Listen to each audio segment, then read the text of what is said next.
all about writing with Ben and Sara.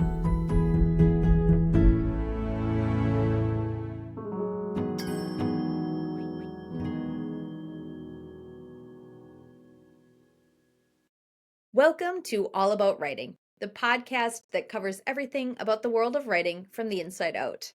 This is episode 35, part 3, on our series of Life Top 5, Ben and Sara's Top 5.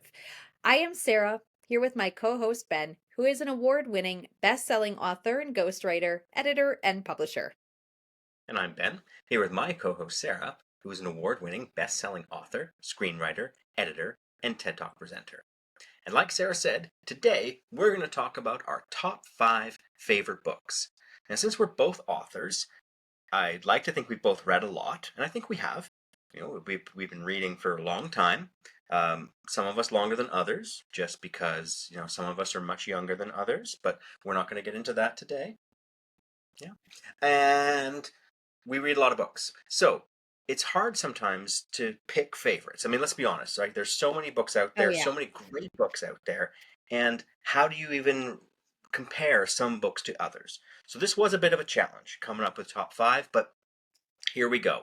I am ready. So do you want to start, Sara, or do you want me to start? I can start. Okay. So Sara's top 5. Number 5. We're starting with the ones that we out of the top 5 like the least, right? Best for last. Your 5th favorite My book 5th is what favorite we're book. doing right There now. we go. Number Yes, best for 5. last. Got it. Okay. My number 5 is it's actually a trilogy, but I'll give the first book in the trilogy, which is The Bear and the Nightingale. Okay. Should we give the authors? By Yeah. by Catherine Arden. And so I love this one because as someone who is very close to my Polish / Slavic roots, my dad grew up speaking Polish. He grew up in a Polish speaking household. My grandmother, that was her language. My grandfather, they came off the boat. And so the Polish heritage is a very big part of my life. And for a long time, those parts of the world were really kind of smushed together, and they all have the same kind of folklore and folk tales. And this book really did a beautiful job of exposing and cracking open the world of the dual faith, which was very common back then until the revolution, and in Russia at least. And so I felt like the word choice was lovely, but it wasn't so untouchable and so kind of difficult to muddle through that it was too literary. It was an extremely accessible book, really interesting characters, not like heavy on the romance at all. A lot about the main characters, kind of arc from human girl to like the bridge between the pagan world and the religious world. And I learned a lot about the culture that I didn't know, and a lot of it felt like home. And it was just really easy to get lost into. I've read those books several times, all 3 of them. They just kind of are like candy to me. So that would be, I mean, I'm raving about it, but I mean, these are all like the best of the best, right? In my opinion, as of today. It might be different in 10 years, but I love that the book, the first book, The Bear and the Nightingale, introduced me to the trilogy, and then I just finished them all immediately. They were wonderful. And these books were originally written in English? Oh yeah. Yes. Yeah. Yes, but the folk tales they focus on are deeply rooted in centuries of Slavic folklore. And actually it's really funny. I think a lot of people don't realize that they actually have been exposed to a lot of that if they watch or have read the Witcher series. Ah, neat. Yeah, Cool. it's all in there. So for me, when I watch any of that, I'm like, oh, ow, oh, that's a Dvorak. That's a this. That's like, and even the words, because he was a Polish writer. Like, it's all the same. It's the same. It's a culturally uniting thing, especially now that there is a very strong divide between like Poland. It kind of has for a while, clung to the Western, socioeconomic political world, and in the East is still Russia. And for a long time, much longer than we've been apart, it was this, melting pot of a very similar Mhm, culture, going mhm. back, to pagan and folktales. Yeah, that is really interesting too, because from the North American perspective, Slavic mythology is not something we actually hear a lot about. We're dominated more by Western European mythology. So that's really cool. I love it. Great choice. Thanks. All right, you go. Okay, so here's where we see how different our list is because, here's Sarah presenting some beautiful, artistic, intelligent book. And yeah. Okay, my number five is a very different kind of book, but brilliant in its own way. And it is Red Storm Rising by Tom Clancy. Oh. And Tom Clancy, many people know him, very famous military author from the 80s. And he wrote a lot of Cold War stuff, and Jack Ryan is his big character. But the funny thing is, Red Storm Rising is his book that does not have Jack Ryan in it. There is no Jack Ryan in Red Storm Rising. It's one of his earlier books, and it is all about a World War III with no nuclear weapons, a conventionally fought World War III between the Soviet Union and the Warsaw Pact against NATO. And it was stunning when it came out. I mean, talk about someone who does his research. Tom Clancy never actually served in the military, but he knew every piece of equipment down to its serial number, and he loved it. And the writing that he put was so authentic and it was so real. And he told a story in the early 80s that perhaps none of us wanted to ever come true, but at the same time we were fascinated by. And World War III, nobody wants that. Nobody wanted it then, nobody wants it now. But at the time, it was a what if. Like, this could happen tomorrow because all the technology and all the systems that he used, all the countries that existed at the time, was based in his present day. And it was just a rip roaring adventure, really interesting characters, and just a plot that just kept you rolling along. Nowadays, like 40 years later, you can read it almost like an alternative history, a different Mm. kind of what if. Okay, well, that never happened, and the Soviet Union doesn't exist anymore, but that could have happened. And it's fun to read about what could have happened. It's almost like science fiction now. It's an alternative history book. Um, it had a huge effect on me when I was a teenager. I honestly think that I may have joined the military because of Red Storm Rising. Oh, I wow. enjoyed that book so much and was just so jacked by it that it got me interested in the military and I never looked back. So, not only did it have a profound effect on my writing, it had a profound effect on my life. So, it would not be fair to not include Red Storm Rising in my top five. So, it's my number five. I can't believe that's your number 5 if you're like, "This is the reason I'm in the military," but it's number 5. Oh, you just wait. Oh, okay. All right. Well, I don't know if I have any stories quite. Um, my next one is a symbol of how much of a nerd I am because in my top 5 is a nonfiction book, and it has maybe the most large worded full introduction. Like I was like Googling some of the words in the introduction pages and I was like, this is not a thick book. And if I'm struggling on page 3, like this could be Wow. a problem. But I use this book like it's my Bible. And it's a reason why I think so much of my writing it spills into folk tales and fairy tales. But it's called Beauty and the Beast.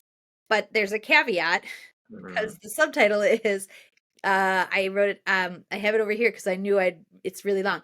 Classic Tales About Animal Brides and Grooms from Around the World by Maria Tatar.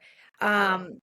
And she's the one who introduced me to the Arn Tomser Uther Index, which is I think it's going on almost 115, 120-year compilation of folk tales from around the world, and it categorizes folk tales based on like what happens in them, like help from a super supernatural being, help from a magical being, and it's categorized and it gets kind of smaller and smaller and smaller, but you can like go and see all the renditions of Cinderella. And there's Mhm. so many. And some are terrible and dark and some are very fluffy, and that and they come from all over the world, and what they're doing is they're saying, well, the one from Finland does this and the one from South Africa does this and the one Mm, from, Persia does that. And it was interesting. my introduction to really cracking open and expounding on fairy tales and trying to see how they thread together, and how fascinating it was for me that a tale that has been told for centuries in Japan is exactly like one that's from Peru. That's exactly like the one. And you start to go, well, how the heck do all Mhm. these cultures who probably, I mean, they've touched now, but back in the day, like they didn't touch that much. So did these Yeah. stories kind of travel with people and then take on a flavor of their own because they were so powerful, or did these cultures, all of our cultures from around the world, come up with the same ideas and tell them with their own flavor? And if that's the case, then the human condition is much more similar than we're ever giving it credit for. Mhm. And so this book specifically looks at tales of Beauty and the Beast from around the world and going back very old, and how they are similar. And Mhm. and Yeah. even though there's very many, like a lot of differences in them. And I mean, I have this book, I mean, it is like it's dog-eared. It's like it's waterlogged because I, have it with me by the, sink while I'm rereading and rereading. And I found it to be really, really um kind of a jumping off point for some of my later writing. And it just wormed its way right into my soul. And I think for the rest of my life, I will never not be able to have little touches of, signs, symbols, folk tales, because I kind of believe like if I'm telling something that, like a Beauty and the Beast story, it's going to be universal to someone no matter where they live. And Mhm. if I can find a way to make that even more like, oh, that's the one that I grew up hearing, um even better. So I don't know why I like it, but it's kind of, like I said, it's become my like Bible, and Oh, it's going to affect my fascinating. writing. Yeah, it's absolutely fascinating. The commonalities between cultures all around the world who probably didn't have any contact when these legends were first created. But it does speak to the commonality of the human experience that no matter where you come from, there are certain things that are fundamental, certain things that we are all drawn to. Oh, it sounds like a brilliant book. Now, the fact that you had to look up words on page 3, I mean, well done you for sticking with it. I probably would have given up at that point, but wow. There were some That's big words, big words. Got better after that. Like then when it got into the fairy tale part, I was like, I got this. But the beginning was like, whoa. Anyway, Mhm. anyway, Wow. Awesome. Right. So that's Sarah's number 4. So my number 4 is of another very smart book. It is fiction, and it's called Rejoice, A Knife to the Heart. And it's by Stephen Erickson. It came out in 2018. Now, Stephen Erickson is a multi bestseller, multi award winning author who's best known for his fantasy books, but he has written science fiction. And this particular book, I was astounded by. I mean, Stephen Erickson has a towering intellect and brings that to all of his writing. But in this particular book, what he did is it's a first contact book, so alien first contact, but we never see the aliens. It's not about the aliens, and there's no fighting.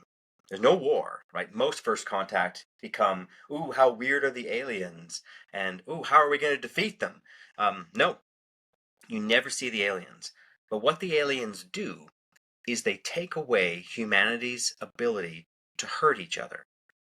And the whole book is an exploration from America to Africa to Europe to Asia, from rich people to poor people, from children to the elderly, everybody.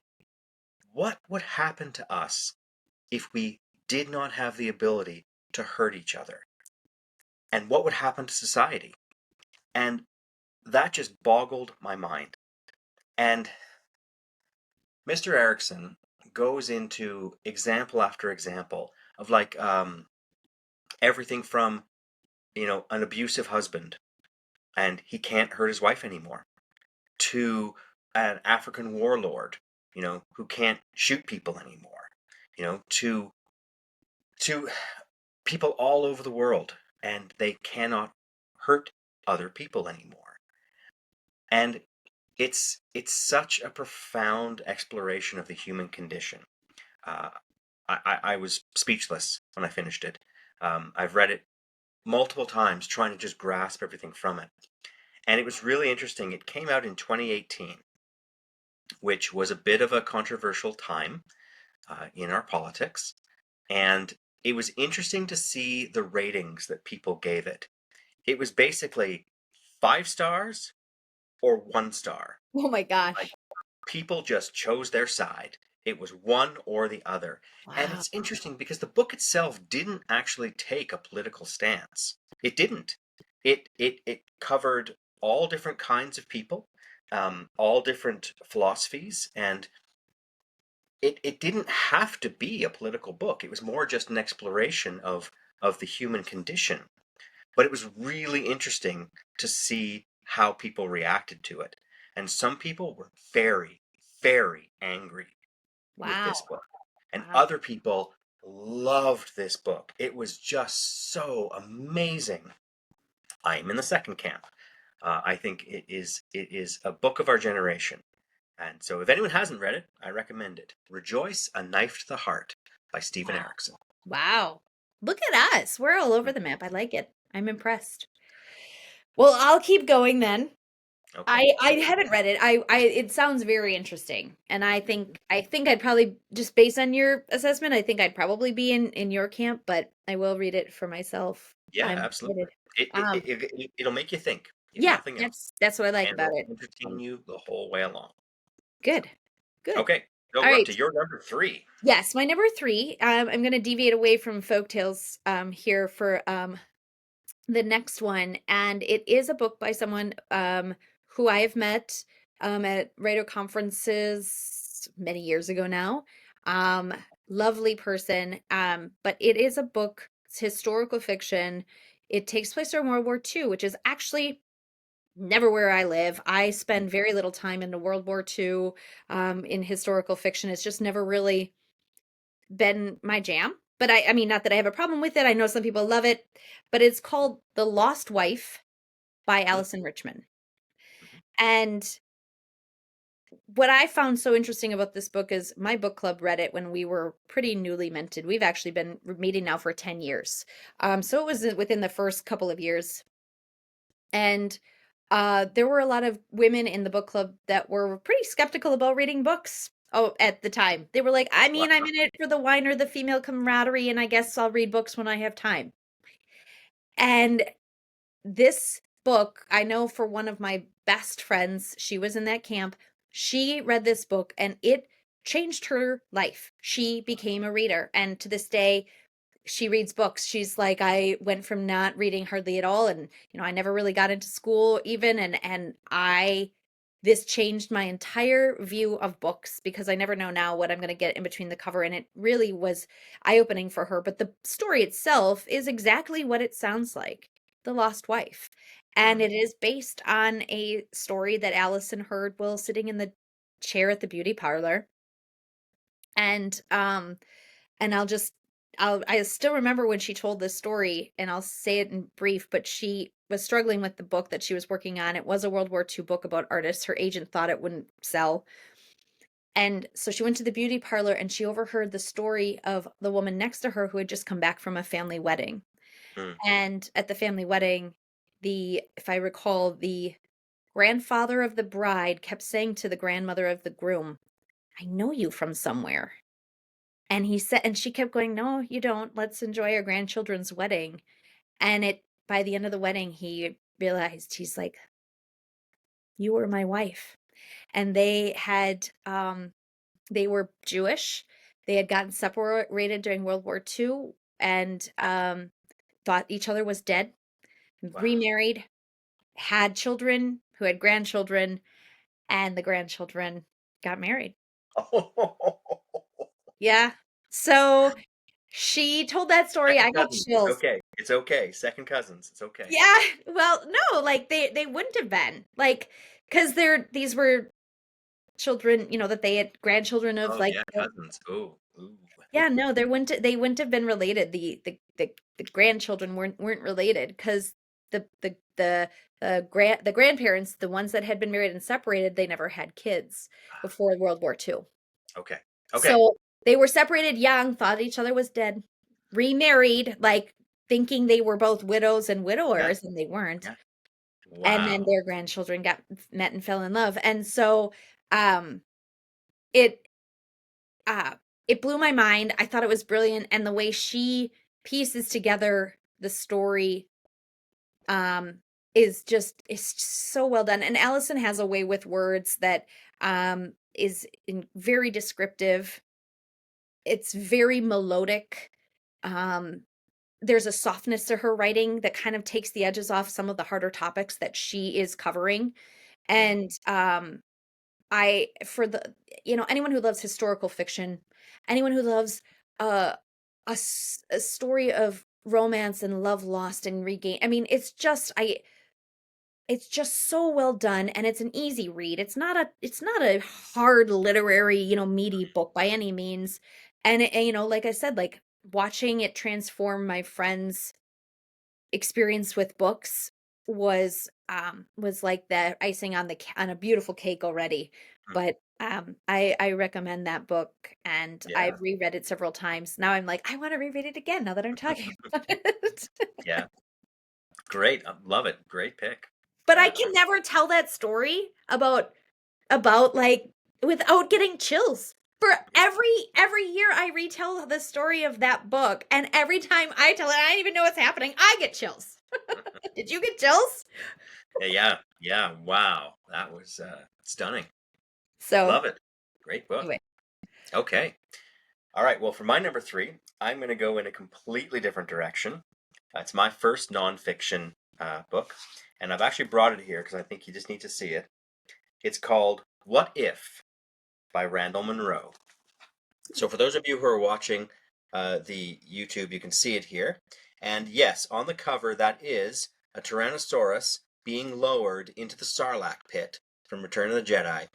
What if? And it's serious scientific answers to absurd hypothetical questions. And so, what it is, it's a very, very funny book that takes ridiculous questions and actually answers them with science for real. And so the answers are hilarious. Like, I'm just going to read you from the very first question that's asked. There's about, I don't know, 50 of them. And the very first question is, what would happen if the Earth and all terrestrial objects suddenly stopped spinning, but the atmosphere retained its velocity? Right? That's the question. that was a lot of science already. I'm lost, but Okay, keep going. so you know how the Earth is rotating? Yeah, If the yeah. Earth and everything on it suddenly stopped, but the atmosphere, the air, kept going, Oh, right? oh What boy. would happen, Okay. right? Oh And boy. so the answer is about 6 pages long with lots of science and lots of humor and lots of drawings. But here are the first two sentences of the answer. So what would happen? Nearly everyone would die. Then things would get interesting. And he goes on from there. And there's like a whole bunch of questions like that are in this book. And it's very funny. Like he's a brilliant writer.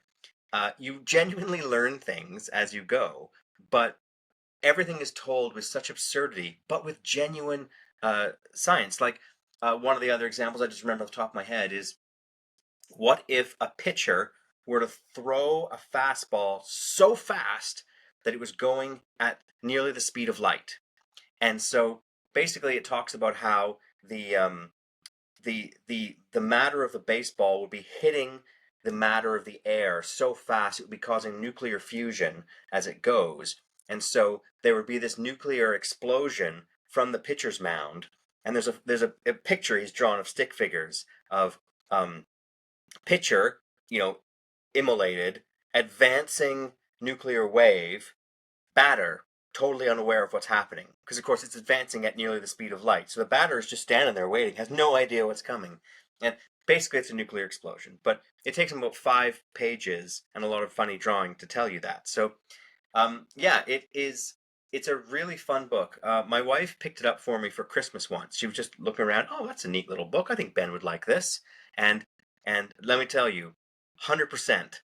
I have read that book I don't know how many times. I've made my friends read it. I've made my children read it.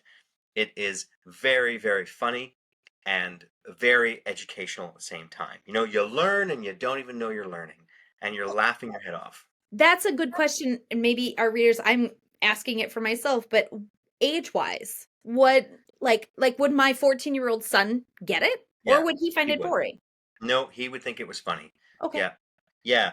My kids read it a few years ago when they were that age or even a little younger. Oh, Um, okay. yeah, Great. an 8 or 9 year old, no, it's too much for them. But a 13, 14-year-old, absolutely. And any adult beyond that, you know, it's not big words. It's really funny, but it's just, yeah. I can't get over it. It is. Oh, it's my number three. It is my number three favorite book of all time. It is super funny. So here it is once again. What If by Randall Munroe. So I love it. that's it. Okay, All we're getting right. down to the finals here. Number two for Number Sarah. 2. So I actually struggled a little bit with this one because I had my head on like a couple. I mean I do enjoy fantasy books. That are um, you know, put in not in space so much, but in fantasy worlds because the world building is just so much fun to get lost in. And there's so many really good books out there that do a phenomenal job of world building. But these have kind of risen through the ranks over the past like 2 years. And it is another trilogy, but it's the David Bad trilogy. The first book is called City of Brass. Yeah. Okay. And Yeah. Yeah. Yeah. you've heard of it? I've heard of it. Yeah, it's by S.A. Chakraborty. I hope I pronounced that right. I had to look it up again. But there's City of Brass and Empire of Gold, and I forget what they're. But Kingdom of Copper. They're all. It does dive into a little bit into Arabic and Persian folklore, which I did not know anything about. I actually had to after I read it, I looked it up. I was like, oh, those things actually have like a Wikipedia page. I thought she had made it up, but outside of those handful of little kind of nods to um certain very specific pieces of Persian folklore, the rest is this incredibly made up world with its own political layers and histories and tangled prejudices, and yet it's done in a fantasy world, and it's just so well done. And these they're the good thick books, and I Mm. know there are people out there who love like the Court of Thorns and Roses and stuff. I've read those too. In my opinion, and I am widely read, you know this is so much more fantastical Mm. because it is truly rooted in a completely different world, with a language and a much more complex political and historical messiness, and that I I have gone back to it many, many times, Mm-hmm. and only in a few short years since I discovered them, and they have prime placement on my bookshelf. And I think if anybody is kind of like, well, I'd like to read fantasy, this is not romantasy. Mm-hmm. There's no sex. But you don't need it. It would be gratuitous. It's not Mm-hmm. necessary to carry the plot. The plot is fascinating in and of itself. There's certainly sexual tension, and there's, little bits of love, but in a way that it almost like leaves you hanging in the best way, where you get to fantasize on your own about what you would like to happen to the characters, which kind of I like better because it leaves more to the imagination. Mm-hmm. So, it's for diehard fantasy lovers. If they haven't tackled it yet, tackle these books. Don't even be put off by the thickness. And I don't want to give I don't even want to talk too much about it because I don't want to give it away. I want you to dive into this world Yeah. and just fall into it, and then it's like when people say when the book is over, you know how certain series you have to claw yourself out and remind yourself you live in a world where none of that is true and Hmm. it all was made up, and you almost have to, it's like coming out of a drug haze in a way. I Yeah. have never been in a drug haze, but I assume it's sort of like after a bad hangover, like you come out and you're like, okay, I should probably do the laundry. Like it's just so encompassing on all the emotional levels that it becomes physical. Um Yeah. I it's a great fantasy series, and So I City of Brass is the City of first one. Brass is the first book. Okay. Excellent. Love it. Oh, I'm sold. I'm gonna go check it out. Absolutely. You would like it a lot. Yeah. It's very, there's even religious elements to it. Just ah! Okay. Done. I will go Yeah. and read it. City of Brass. I know Excellent. I've been like reading like the what if, but like we're both giving, it's like we should do this often. We're like, this is called Ben and Sarah's book recommendations because we never talk about this any other time. It's true. It's All true. right, Cool. your Awesome. number two. Okay. My number two. Okay, my number two is also a nonfiction book, just like my number three, but it's very, very different. Um, it is called A History of Knowledge, Hmm. and it's the author is Charles Van Doren. It's written about 1989. Oh, sorry, 1991. And it is uh, it it sets out to describe what human beings have known all the way back to the beginning of civilization. And it is primarily European focused. So it's not actually a history of all knowledge. It's more a history of European knowledge, Middle Eastern and European knowledge. But what it does is he explores the different ways that humans have thought over the millennia. And what I find fascinating is that very often, we just as a culture, we assume that everything that we think is what people have always thought, right? Because it's natural to us. Well, of course, everybody thinks that, right? I mean, of course, we have to go to work and earn a living and make money because that's just how the system works. But that's an example that he uses of how, before a certain time, what were people's opinions of money? And he talks about how money wasn't that important. Like the peasant never thought about money. The priests never thought about money. Even the kings didn't think about money. Money was not important to them. They would, if they got money, they would use it, to pay for things, but money was not what they were after. Even merchants who dealt in money was not that important. Like money was a thing that existed, but really was not a priority for anybody, right? And of course, now in the 21st century, here in North America, money is everything. Like everything we do is for money. And he goes to great lengths to explain how people at different times in different places did not think the way we think. And he starts way back in prehistory. He talks about how um, like certain concepts were created, like the number zero, for example. The number zero didn't exist for a long time Hmm. because people were kind of afraid of the idea of there being nothing. And so early Babylonian math actually does not have a symbol for zero. And if they ever got to a point in their sums where there was nothing, they just it disappeared. So like 703 would be written as 73 because there was no symbol for the zero. So they would just smoosh the digits together, It which made it sounds, really made it really difficult. You had to be very clear of your context as you went yeah. through. But it's because the idea of nothing was actually kind of scary and they didn't Wow. want to address it. And so they didn't include it. It just wasn't there. And he talks about like the Greeks and what did the Greeks know and what did the Greeks add to our cultural knowledge, the whole world. What did the Greeks add? What did the Romans add? What did the Arabs add? And he would go through like century after century of what did people think at this time. He talks about um, theology.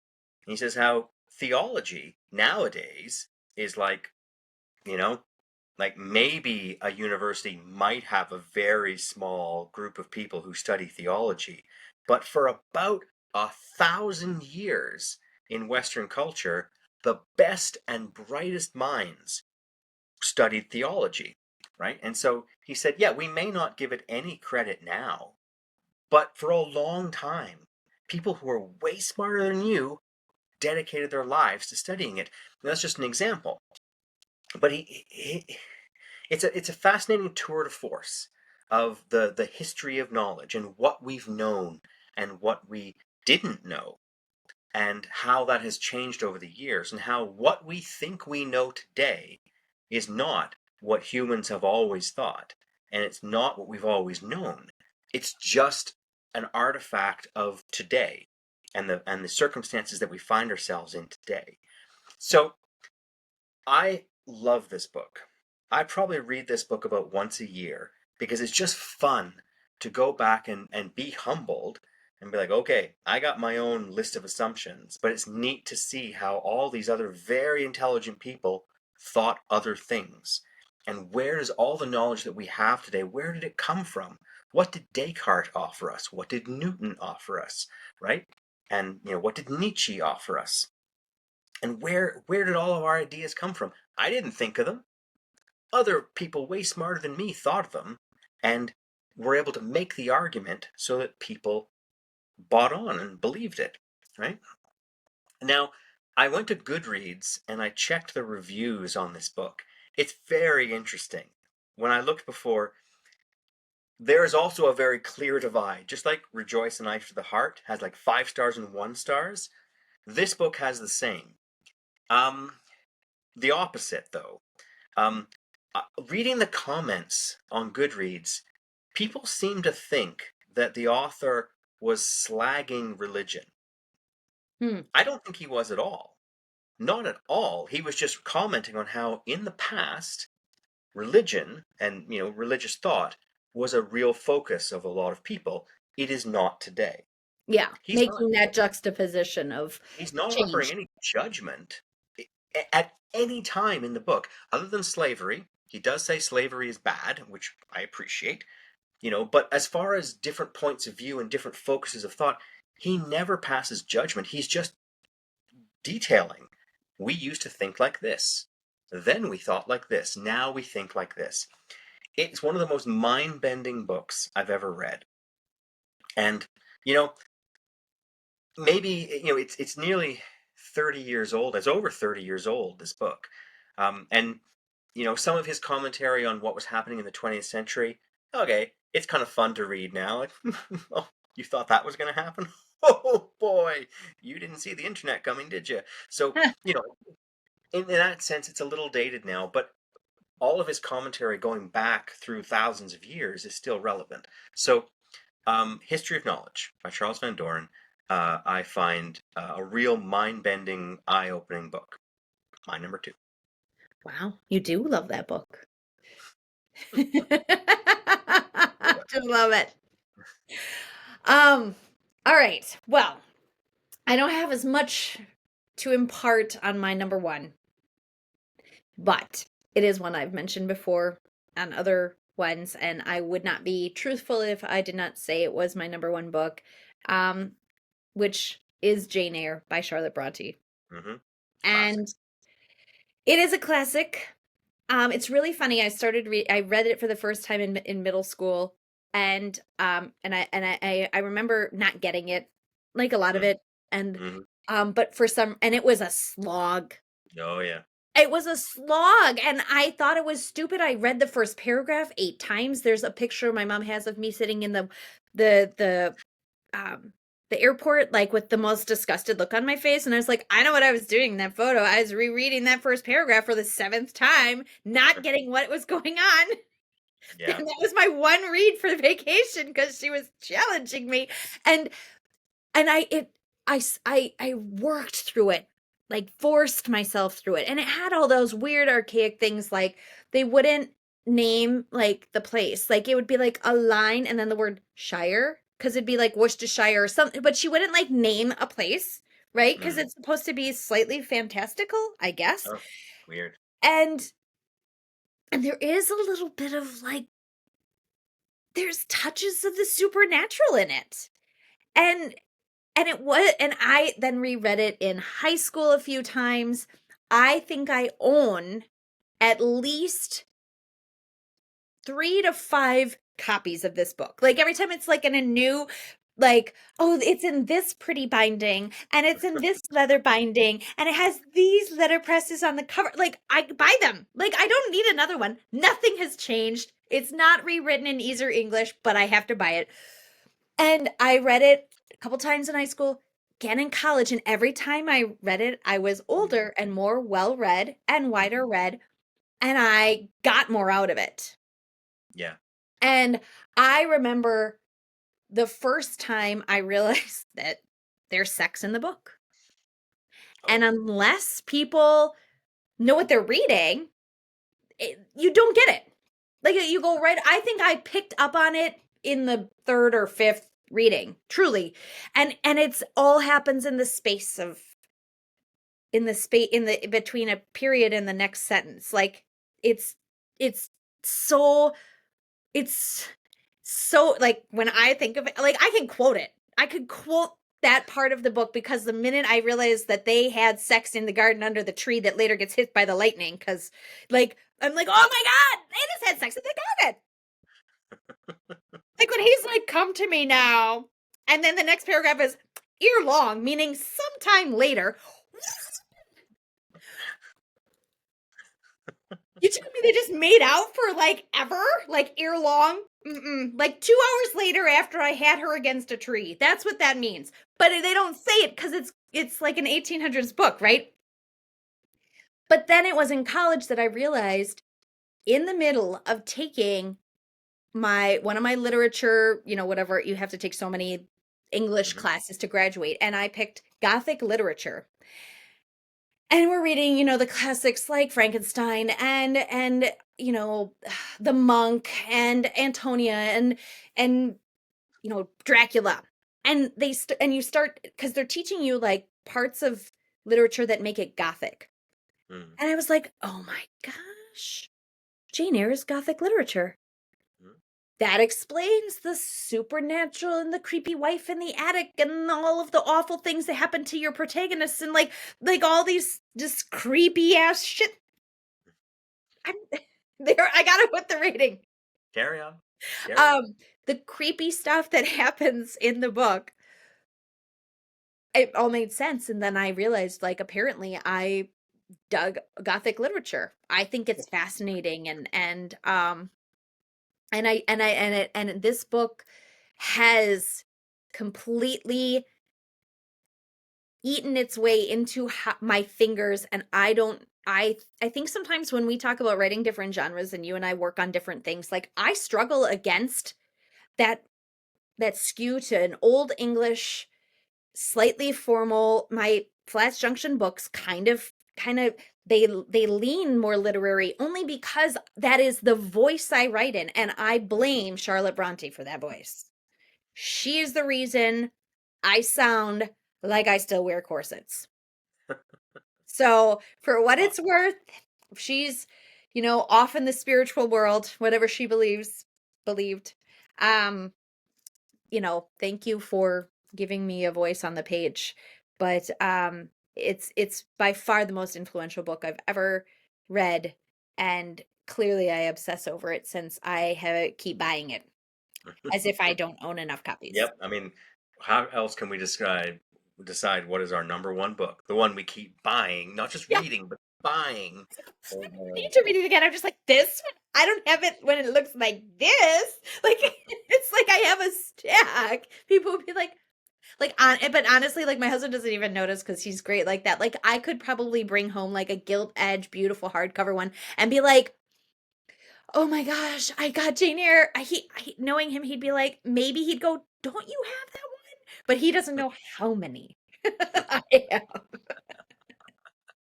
So that is my number one book, the book that I keep on buying as well as reading. Yeah, love it. And I do appreciate how we can like books better the older we get. I had to read Pride and Prejudice when I was in high school. And it was, of all the books I had to suffer through in high school, Pride and Prejudice was the worst. But then I had to read it 4 years later when I was in fourth year university. And of all the books I had to read in university, Pride and Prejudice was the best because I was 4 years older. I could appreciate it now. And I realized this is genius. So, yeah, I get it. The first time you had to slog through Jane Eyre, I was like, ugh. But then as you keep going, and well done you for going back to it. Thanks. You But know, and I think we don't force our kids to read hard books the way we used to. I think, and that's that whole read widely. Yes, you mhm, can read 500 romantic fantasies, but you're still not able to almost appreciate them all because you yeah, haven't had a chance or given yourself a chance to read widely. And in those books, those hard books, the Cimmerillion, all those hard books, mhm, those are what make you appreciate some of the other ones better, I think, because you're widely read. yeah. But So if there's any teenagers listening, listen to your Uncle Ben and your Auntie Sarah and go and read the hard books that they force you to read in high school because you'll actually appreciate them. And for anyone who's a little older than that, who remembers all the books they hated having to read in high school, go back and give them another try. You might actually like them this time. yes, yes, So awesome. Love it. Great number one pick. Okay, so we'll finish up with my number one. And yes. my number one is definitely a book that had a profound impact on me as a writer, and just is just a fabulous book all on its own. And it's Starship Troopers by Robert Heinlein. It was written in Okay. 1959. It is the granddaddy of all military science fiction. It really was groundbreaking in its time, and it tells the story of a young soldier who joins the military and goes off to fight aliens. And the whole first chunk of it is him in basic training, which is a classic story right there, just surviving basic training. Anyone who's ever been through basic training is like, yeah, I hear you, buddy. I feel you. I'm there. And then it goes on to follow his career. The book is controversial because Heinlein was exploring fascist ideas in his book. And in 1959, in particular, this was still kind of touchy. But what he was doing was he said, okay, he just imagined as an author, let's create a society which is fundamentally fascist. But our hero doesn't know that. And so our hero has to go through the process of learning and becoming not just a soldier, but an officer in this military run by this society. And how is he going to operate and how is he going to think? And there's a lot of, like, the action stops for people to have philosophical discussions about politics and how it should work, which sounds like it would be boring, but it's not. It's fascinating because of the questions that Heinlein is exploring. Heinlein came under a lot of uh, criticism for this book, but as a professor of science fiction explained to me once, Heinlein himself was not actually fascist. He fought in World War II on the Allies side, and he was a military officer, and you can tell all through his writing that he understands the military. Like it's amazing for me to read it. But Heinlein also wrote a book called The Moon is a Harsh Mistress, which is extremely libertarian. And in that book, he was exploring libertarianism. So it's not that Heinlein was fascist, it's that Starship Troopers was an exploration of this idea. Just like A Moon is a Harsh Mistress was an exploration of the opposite idea. Heinlein never said fascism is good. He just wrote a book that kind of put you in that space and made the character sympathetic. You like the main character, Johnny Rico, and you go through his adventures and he grows from an innocent youth into a world-weary soldier.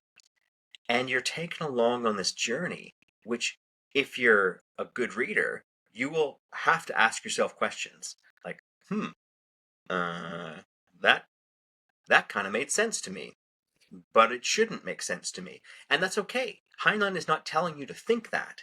He's just making you ask the question.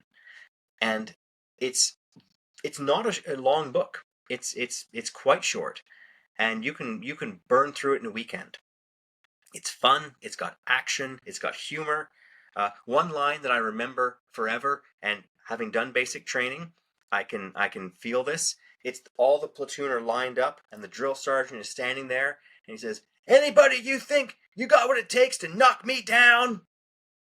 And the next line is, "There was a profound silence to which I contributed." And it's like, yep, I know that feeling.